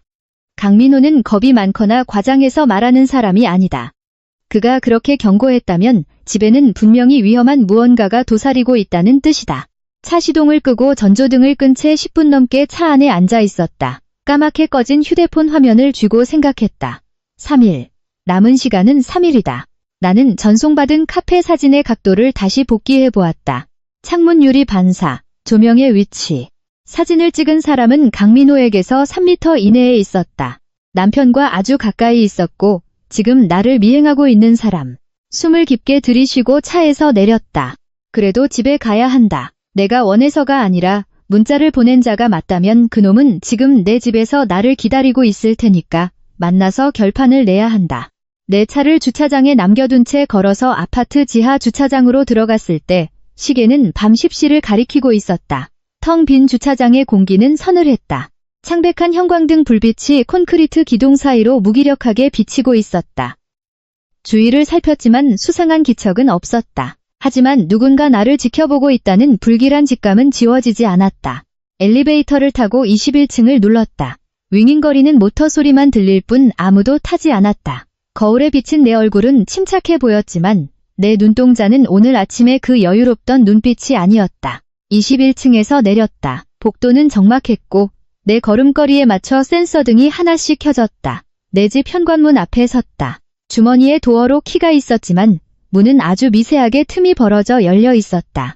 누군가 침입했다. 나는 숨을 죽이고 문틈 사이를 살폈다. 거실에 불이 켜져 있고 한 남자의 실루엣이 거실 한가운데 서 있었다. 강민호도 삼촌도 아니었다. 황도진이었다. 그는 문을 등지고 서 있다가 내 구두 소리가 들리자 아주 천천히 뒤를 돌아보았다. 오실 줄 알았습니다. 나는 문을 닫고 들어섰다. 어떻게 들어온 거야? 부사장님이 비상키를 주셨습니다. 나는 멈칫했다. 남편은 나에게 비밀번호 외에 비상키를 황도진에게 줬다는 말을 한 번도 한 적이 없다. 여기 왜 온 거지? 대표님을 지키려고요. 나는 헛웃음을 쳤다. 그 말을 내가 믿을 것 같아? 그는 대답 없이 나를 오랫동안 응시했다. 방금 문자 받으셨죠? 나는 아무 말도 하지 않았다. 3일, 그가 말했다. 심장이 덜컥거렸다. 어떻게 알았지? 그 문자를 보낸 사람이 대표님의 적이 아니니까요. 그럼 누군데? 황도진이 잠시 뜸을 들이더니 말했다. 접니다. 거실의 공기가 순간 얼어붙었다. 나는 그를 뚫어지게 쳐다보았다. 다시 말해, 오늘 밤 내내 나한테 문자 보낸 게 너라고? 주먹이 꽉 쥐어졌다. 카페 사진 찍은 것도 너야? 네, 왜 그랬어? 대표님이 직접 눈으로 확인하셔야 했으니까요. 나는 한 걸음 다가섰다. 너 지금 무슨 장난을 치고 있는 거야? 장난이 아닙니다. 경고죠. 날 미행한 거야? 그가 고개를 저었다. 전 그들을 미행한 겁니다. 그들이 누군데? 조만간 대표님의 목줄을 쥐고 흔들 사람들. 나는 잠시 숨을 고르며 물었다. 얼마나 된 거야? 미행한 지 1년 남짓 되었습니다. 1년. 회사 자금이 비정상적으로 흘러가기 시작한 바로 그 시점. 너 대체 누구 밑에서 일하는 거야? 내가 차갑게 물었다. 황도진은 내 눈을 피하지 않고 답했다. 대표님입니다. 난 널 고용한 적 없어. 네. 하지만 대표님의 아버님께서 고용하셨죠. 나는 그 자리에 못 박힌 듯 얼어붙었다. 태진 인베스트먼트의 진 회장. 내 아버지. 언제나 내게 내 발로 스스로 일어서라며 경영 개입을 하지 않던 분. 이 모든 판의 흑막이자 설계자가 바로 내 아버지였다고? 똑바로 설명해. 황도진은 안주머니에서 서류 봉투를 꺼내 탁자 위에 올려놓았다. 경호 및 비밀 감사 계약서입니다. 봉투를 열어 확인했다. 의뢰인, 진태진. 수임인, 황도진. 서명 날짜는 정확히 1년 전. 왜 아버지가 이런 짓을 하신 거지? 회장님은 남해테크가 안전하지 않다는 걸 1년 전에 이미 아셨으니까요. 그럼 왜 나한테 말하지 않았어? 말씀하셨다면 대표님이 남해테크로 오지 않으셨을 테니까요. 맞는 말이다. 이 회사가 이렇게 썩어 문드러진 늪인 줄 알았다면 나는 대표이사 자리를 수락하지 않았을 것이다. 강민호도 이 사실을 알아? 황도진이 고개를 저었다. 모르십니다. 왜? 부사장님은 아셔도 안 믿으셨을 테니까요. 나는 황도진을 노려보았다. 넌 지금 날 보호하는 거야? 아니면 날 기만하는 거야? 그는 한치의 흔들림도 없는 눈빛으로 나를 직시했다. 전 지금 대표님을 살려두기 위해 일하는 겁니다. 등줄기에 소름이 쫙 끼쳤다. 3일 뒤에 무슨 일이 벌어지는 거지? 내가 물었다. 황도진이 아주 무겁게 대답했다. 남해테크의 주인이 바뀔 겁니다. 나는 입술을 깨물었다. 그럼 난? 이 자리에서 쫓겨나시겠죠? 어쩌면 합법적인 주총을 통해서, 아니면 합법적이지 않은 방법을 통해서요. 이제야 명확해졌다. 3일은 나와 협상하기 위한 유예기간이 아니라 나를 처형하기 전 그들이 필요한 물리적 시간이었다. 황도진의 폭탄 같은 발언을 듣고도 나는 소파에 주저앉을 수 없었다. 내 거실 한가운데 서서 그를 매섭게 쏘아보았다. 1년 전. 아버지는 비밀 계약을 맺었다. 1년 전. 남의 테크가 흔들리고 있음을 직감했다. 그럼에도 나를 불나방처럼 이 위험한 옥자에 던져 넣은 것이다. 3일 뒤에 주인이 바뀐다고 했지. 네. 삼촌이 지분을 충분히 매집했다는 뜻인가? 네. 난 안 믿어. 황도진은 반박하지 않았다. 대신 태블릿을 켜서 주주 명부 지분율 데이터를 띄워 내게 건넸다. 차명 계좌와 페이퍼 컴퍼니를 거쳐 도달한 실소유주 지분율 23%, 31%, 39%.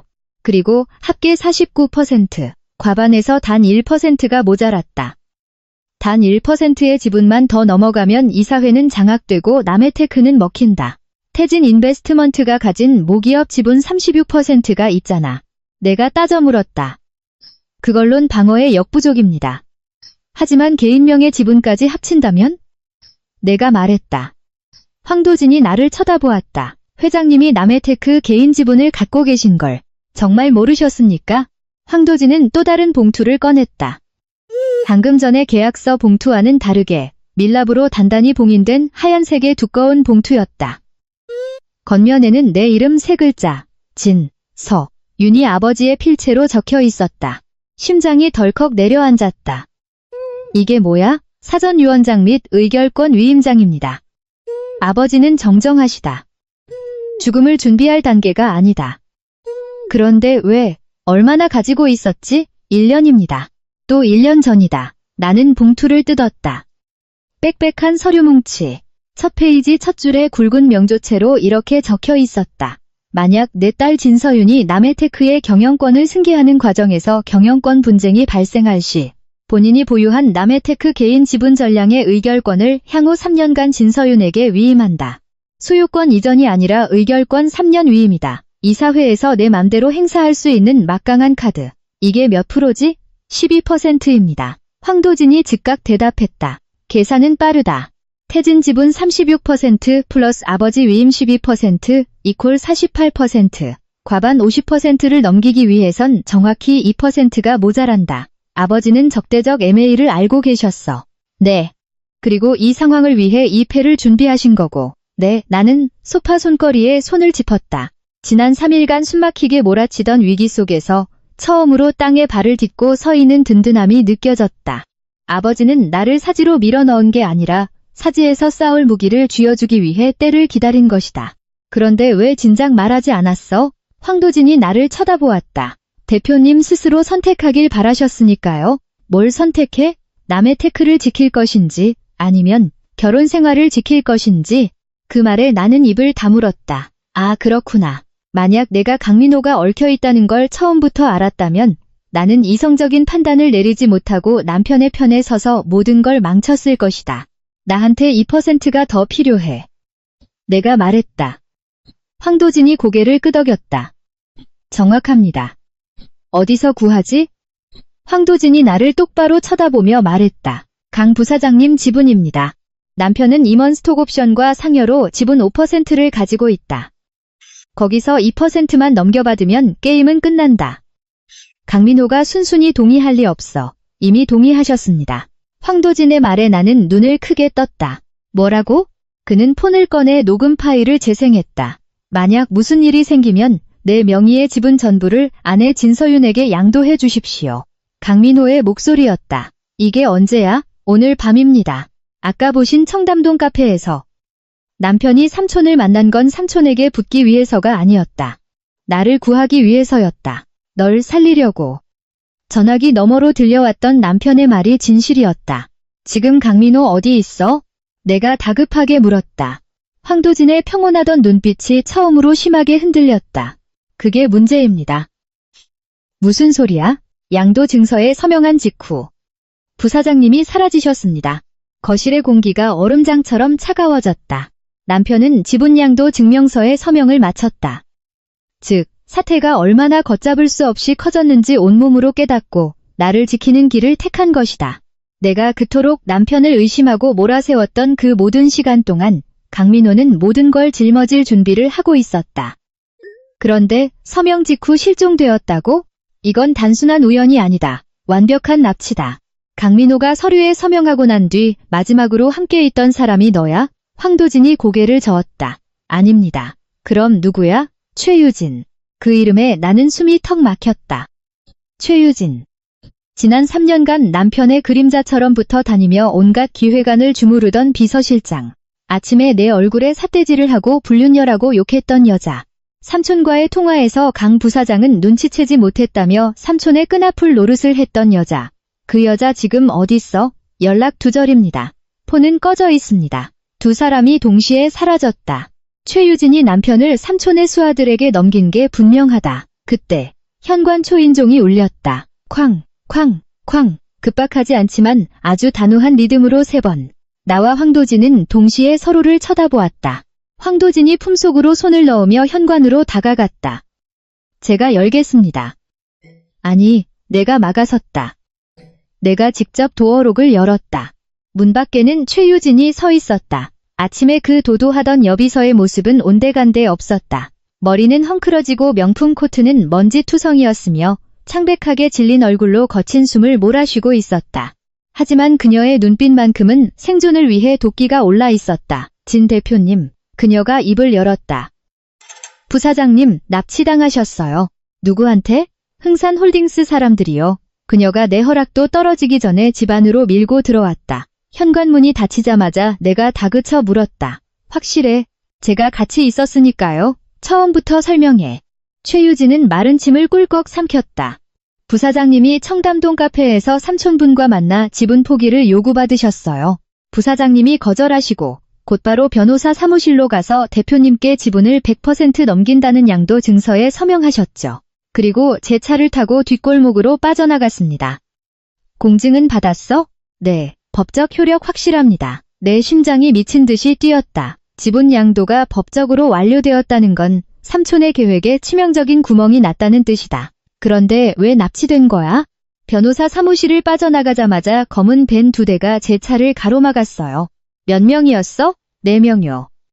강민호는 어떻게 했는데? 저보고 도망치라고 했어요. 그래서 넌 도망쳤고? 아니요. 차를 돌리려고 했는데 그녀의 목소리가 미세하게 떨렸다. 놈들이 부사장님을 차 밖으로 끌어냈어요. 서류를 없애라고 소리치면서요. 나는 황도진을 쳐다보았다. 황도진도 굳은 표정으로 고개를 끄덕였다. 삼촌의 목적은 이제 뚜렷하다. 강민호의 주식을 단순히 뺏는 게 아니라 나에게 주식이 넘어가는 것을 막기 위해 양도 증서를 파기하거나 백지화하려는 것이다. 너는 어떻게 빠져나온 거야? 최유진이 고개를 숙였다. 그녀의 두 손이 부들부들 떨리고 있었다. 부사장님이 놈들한테 끌려가기 직전에 저를 차 밖으로 밀쳐냈어요. 그리고 이 서류를 무조건 대표님한테 전달하라고 소리치셨어요. 그녀가 품속에서 구겨진 서류 뭉치를 꺼내 탁자 위에 내려놓았다. 남해테크 법무법인의 공증 도장, 강민호의 친필 서명, 모든 것이 완벽하게 유효한 5% 주식 양도 증명서였다. 나는 그 서류를 내려다보며 3일 만에 처음으로 코끝이 찡해지는 것을 느꼈다. 강민호는 살기 위해 날 배신한 게 아니라 날 지키기 위해 자신을 사지로 던진 것이다. 여긴 어떻게 왔어? 택시요. 미행은 붙었어? 네, 붙었는데 중간에 따돌렸어요. 나는 황도진을 보았다. 그는 창가로 다가가 커튼을 살짝 걷고 밑을 내려다보았다. 오래 못 갈 겁니다. 금방 이 아파트로 들이닥칠 거예요. 황도진이 말했다. 시간이 없다. 최유진이 나를 쳐다보며 물었다. 이제 어쩌실 겁니까? 나는 겉옷을 집어들었다. 진 대표님, 그녀가 날카롭게 물었다. 회사를 지키실 겁니까? 아니면 남편을 먼저 구하실 겁니까? 나는 그 질문을 듣고 잠시 멈춰섰다. 지난 3일간 숨 돌릴 틈 없이 몰아치는 위기 속에서 나는 단 한 번도 내가 진짜 원하는 게 무엇인지 스스로 묻지 못했다. 방어하고 공격하고 무너지지 않기 위해 발버둥 쳤을 뿐이다. 탁자 위에 놓인 지분 양도 서류. 내 지분 48%와 남편의 5%를 합치면 53%. 경영권 방어는 완벽하게 끝난다. 내가 지금 당장 서류를 들고 내일 아침 이사회에 출석하면 삼촌의 흥산홀딩스는 영원히 남해테크를 삼킬 수 없다. 하지만 만약 남편이 납치된 상태로 하루가 더 지난다면 그들은 서류의 효력을 없애기 위해 강민호에게 무슨 짓을 할지 모른다. 다시는 남편을 보지 못할 수도 있다. 강민호부터 구한다. 나는 1초의 망설임도 없이 대답했다. 최유진은 안도한 듯 작게 한숨을 내쉬었다. 황도진은 마치 정답을 알고 있었다는 듯 고개를 끄덕였다. 대표님께서 그렇게 선택하실 줄 알았습니다. 너는 알고 있었어? 1년 전부터 알고 있었죠. 회장님 아버지께서도 이렇게 선택하실 거라고 예상하셨고요. 나는 소름이 끼쳤다. 아버지는 지분과 경호원만 준비한 게 아니라 기업이냐 가족이냐를 선택해야 하는 이 극한의 시험 무대까지 세팅해 놓으신 거다. 강민호가 어디로 끌려갔는지 알아? 내가 물었다. 황도진이 최유진을 쳐다보았다. 최유진이 도리지를 쳤다. 벤 번호판은 가짜였어요. 외곽으로 나가는 방향인 것만 알아요. 나는 거실 테이블에 랩톱을 열고 아까 켜두었던 교통 CCTV 시스템을 다시 가동했다. 9시 10분, 청담동 변호사 사무실을 기점으로 외곽으로 빠져나가는 벤의 동선을 추적했다. 동선이 너무 많았다. 단서가 더 필요해. 최유진이 머리를 쥐어뜯으며 기억을 더듬었다. 아. 놈들 중 한 명이 조수석에 타면서 무전으로 이렇게 말했어요. 구 물류센터 쪽으로는 가지 말라고요. 내가 고개를 번쩍 들었다. 구 물류센터? 황도진이 화면을 짚었다. 알겠습니다. 3년 전 남해테크가 사용하다 매각한 파주구 물류창고가 있습니다. 매입한 회사가 바로 흥산홀딩스. 놈들이 거기로 가지 말라고 했다면 최근에 흥산홀딩스가 임대한 파주 신축 물류센터가 있습니다. 황도진이 지도를 확대하며 한 지점을 콕 짚었다. 파주 탄현면의 대형 창고. 가자. 내가 노트북을 덮었다. 최유진이 나섰다. 저도 가겠습니다. 안 돼. 황도진이 막아섰다. 넌 여기 있어. 하지만 부사장님이 최유진이 소리쳤지만 나는 그녀의 어깨를 잡았다. 이 서류 네가 지켜.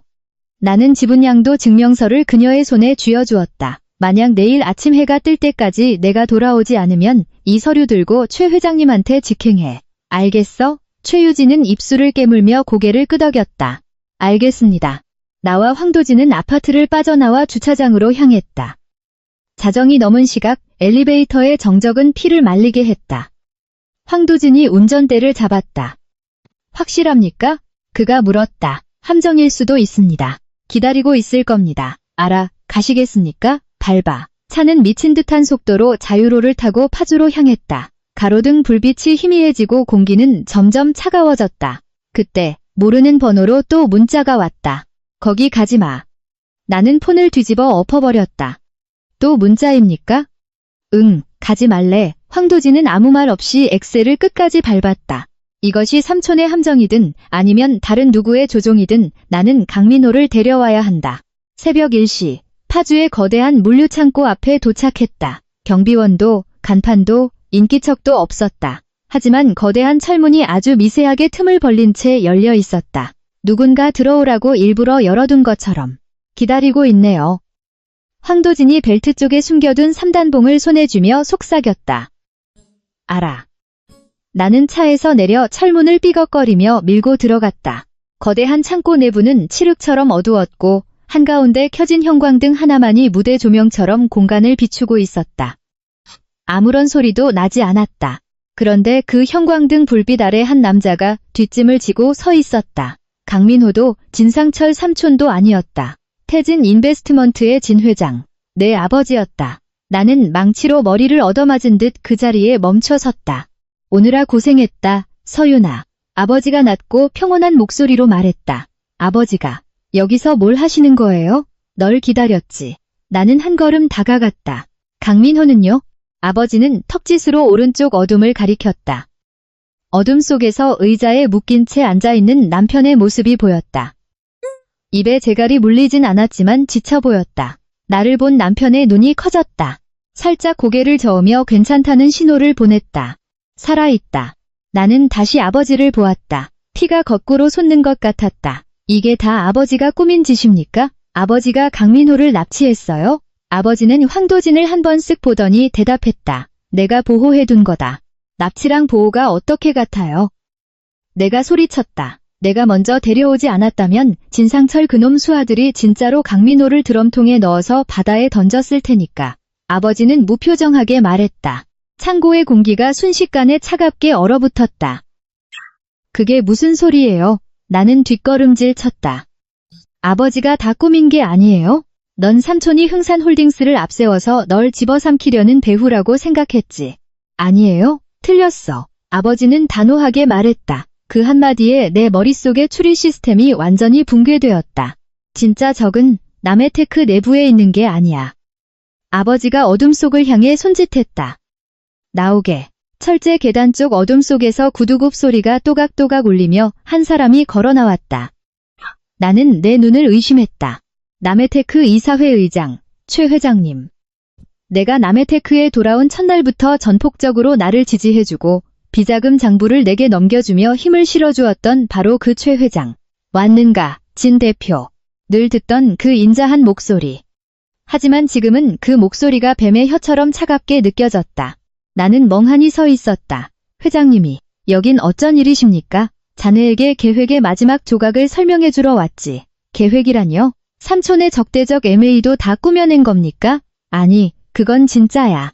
진상철이 남해테크를 삼키려 한 건 사실이야. 최 회장이 말했다. 하지만 멍청한 진상철을 부추겨서 판을 키운 건 나지. 나는 숨을 헐떡였다. 왜요? 자네를 시험하기 위해서.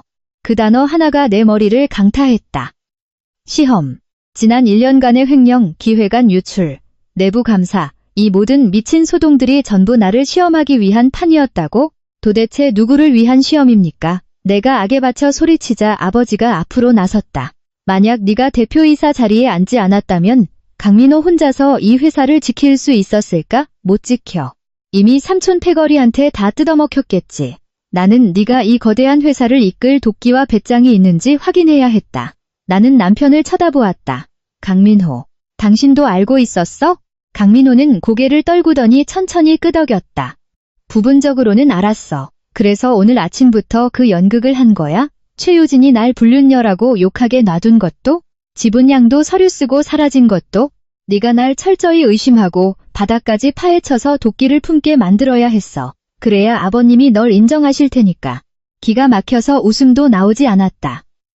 그럼 삼촌의 적대적 MA는 어떻게 할 건데요? 아버지가 최 회장과 눈을 마주치며 말했다. 남해테크를 노리는 진짜 포식자는 삼촌이 아니야. 대양그룹, 대하양그룹이다. 대양그룹, 한국 3대 IT 인프라 재벌 중 하나. 그 거대 자본이 남해테크를 노리고 있었다. 대양그룹이 남해테크를 먹기 위해 삼촌을 프락치로 세웠다는 겁니까? 그래. 하지만 대양은 널 원했어. 최 회장이 말했다. 네가 남편과의 사사로운 정에 얽매여 회사를 말아먹을 계집인지 아니면 가족의 목을 쳐서라도 경영권을 방어할 괴물인지 확인하고 싶었던 거지. 나는 소름이 돋았다. 아버지, 최 회장, 그리고 강민호까지 모두가 한통속이 되어 나를 이 잔인한 사자 우리에 던져놓고 관찰한 것이다. 그래서 결론은 뭡니까? 내가 차갑게 물었다. 아버지가 내 앞으로 다가왔다. 이제 마지막 선택만 남았다. 넌 여전히 남해테크를 이끌고 싶으냐? 나는 아버지를 똑바로 노려보았다. 한치의 망설임도 없었다. 네. 아버지가 만족스러운 미소를 지었다. 좋다. 내일 아침 대양그룹 회장을 만나게 될 거다. 새벽 2시 파주 물류창고를 빠져나와 서울로 돌아가는 길. 차 안에는 무거운 정적이 흘렀다. 황도진이 운전을 했고 강민호가 내 옆자리에 앉아 있었다. 가로등 불빛이 일정한 간격으로 남편의 얼굴을 스치고 지나갔다. 나는 창밖만 바라보며 입을 열었다. 당신, 처음부터 다 알고 있었어? 남편이 한숨을 쉬었다. 2달 전에 아버님이 부르셨어. 대양그룹이 들어올 거고 네가 대표이사를 맡게 될 거라고. 하지만 네가 진짜로 회사를 지킬 수 있는지 시험할 거라고. 왜 나한테 말 안 했어? 말하면 네가 내 편을 들 테니까. 이성적인 판단을 못하고 감정적으로 흔들릴 테니까. 나는 그를 원망스레 쳐다보았지만 반박할 수 없었다. 그의 말이 맞다. 만약 처음부터 이 모든 게 아버지가 꾸민 테스트라는 걸 알았다면 나는 강민호를 의심하는 대신 그를 보호하려고 내 모든 카드를 낭비했을 것이다. 화났어? 그가 물었다. 아니, 내가 담담히 말했다. 오히려 다행이라 생각해. 당신을 의심하지 않았다면 난 이 회사를 지킬 자격이 없는 거였으니까. 새벽 공기를 뚫고 차는 강남의 집으로 향했다. 나는 잠을 자지 않았다. 옷을 갈아입고 지분양도 서류와 모든 경영 데이터를 취합해 내일 아침에 결전을 준비했다. 다음 날 오전 8시 여의도 4옥 18층 대회의실. 사내 공지나 공식 초대장도 없는 철저한 극비 회의가 열렸다. 회의실 문을 열고 들어가자 아버지, 최 회장, 그리고 단 한 번도 뉴스 외에서는 본 적 없는 50대 남자가 앉아 있었다. 대양그룹 한광수 회장. 그가 자리에서 일어나며 손을 내밀었다. 진서윤 대표. 소문대로 대단하시더군요. 나는 가볍게 악수하고 자리에 앉았다. 대양그룹의 진짜 목적이 뭡니까? 돌려 말하지 않았다. 한 회장이 껄껄 웃었다. 솔직해서 좋군. 우리는 남의 테크를 부수려는 게 아니라 투자하려는 겁니다. 그가 내 앞으로 두툼한 계약서 뭉치를 밀어주었다. 3. 영억 원. 남의 테크의 3년치 예산을 뒤바꿀 어마어마한 규모의 투자 금액이었다. 나는 조건도 묻지 않고 한 회장을 쳐다보았다. 저에게서 원하는 게 뭡니까? 진 대표가 계속해서 남의 테크를 이끌어주는 것. 나는 눈을 가늘게 떴다. 그게 다입니까? 이사회 경영진은 현행대로 유지. 흥산홀딩스 쪽의 지분은 대양이 깔끔하게 정리해주기로 하죠. 완벽한 백기사, Y대 2 등장. 적대적 M&A를 막아주는 대가로 대규모 투자를 단행해 남의 테크의 가치를 키우겠다는 뜻이다. 왜 하필 저입니까? 이런 막장 드라마 같은 시험까지 치르게 하면서 한 회장이 차를 한 모금 마시며 말했다. 우리는 회사에 투자하는 게 아니라 사람에게 투자하는 거니까. 회의실에 잠시 침묵이 흘렀다. 아버지는 아무 말씀이 없으셨지만 지난 3일간의 그날선 긴장감이 처음으로 누그러진 표정이었다. 제 조건이 있습니다. 내가 말했다. 한 회장이 흥미롭다는 듯 나를 보았다. 말해보시오. 첫째, 대양그룹은 남해테크 내부 인사권에 일절 개입하지 않습니다. 한 회장이 1초의 망설임도 없이 고개를 끄덕였다. 동의합니다. 둘째, 창업주 일가인 우리 가족의 의결권은 향후 3년간 전적으로 저 진서윤에게 있음을 계약서에 명시해 주십시오. 아버지가 지분을 다시 가져가는 사태를 막겠다는 나의 강력한 선언이었다. 한 회장이 아버지를 보았다. 아버지가 미소를 지으며 고개를 끄덕였다. 좋소. 나는 그 자리에서 파카 만년필을 꺼내 MOU 양해각서에 서명했다. 펜 끝이 종이를 스칠 때마다 지난 3일간 나를 짓눌렀던 모든 족쇄가 끊어지는 기분이었다. 회의가 끝난 후 18층 복도로 걸어 나왔을 때 강민호가 기다리고 있었다. 그는 아무것도 묻지 않고 나를 지그시 쳐다보았다. 끝났어. 내가 말했다. 남편이 옅게 미소 지었다. 알아. 어떻게 알아? 당신이 그 방문을 열고 들어갈 때부터 당신이 이길 거란 걸 알았으니까. 나는 그를 한참 동안 바라보았다. 3일 전 나는 남해테크와 강민호 둘 중 하나를 선택해야 한다고 생각했다. 하지만 이제야 알겠다. 나는 애초에 둘 중 하나를 고를 필요가 없었다. 내가 선택해야 했던 건 회사냐 남편이냐가 아니라 둘 다 지켜낼 만큼 강한 사람이 되는 것이었다. 그날 오후 나는 다시 대표이사 집무실로 돌아왔다. 남해테크에 돌아온 이후 처음으로 임시직이 아니라 진짜 내 자리라는 확신을 가지고 가죽 의자에 앉았다. 이 자리는 내가 내 결정으로 지켜낸 오롯이 나의 자리였다. 에필로그. 이 이야기는 픽션이며 드라마적 각색이 들어간 이야기입니다. 이 치열한 기업 및 가족 드라마를 통해 우리가 삶에서 배울 수 있는 7가지 교훈은 다음과 같습니다. 첫째, 위기 앞에서의 평정심. 감정에 휘둘리기 쉬운 위기 상황일수록 냉철하게 상황을 판단하고 행동해야 올바른 결정을 내릴 수 있습니다. 둘째, 가족 간에 보이지 않는 믿음. 때로는 사랑하는 사람이 우리를 보호하기 위해 우리가 당장 이해할 수 없는 방식으로 희생하고 있을지도 모릅니다. 셋째, 목표를 향한 집념. 거대한 시련 앞에서도 포기하지 않고 끈질기게 파고든다면 반드시 돌파구를 찾을 수 있습니다. 넷째, 부부간의 연대와 신뢰. 가장 절망적인 순간, 서로의 편에 서서 함께 짐을 짊어지기로 한 선택이 모든 풍파를 이겨내는 튼튼한 방패가 됩니다. 다섯째, 리더로서의 주체성과 책임감.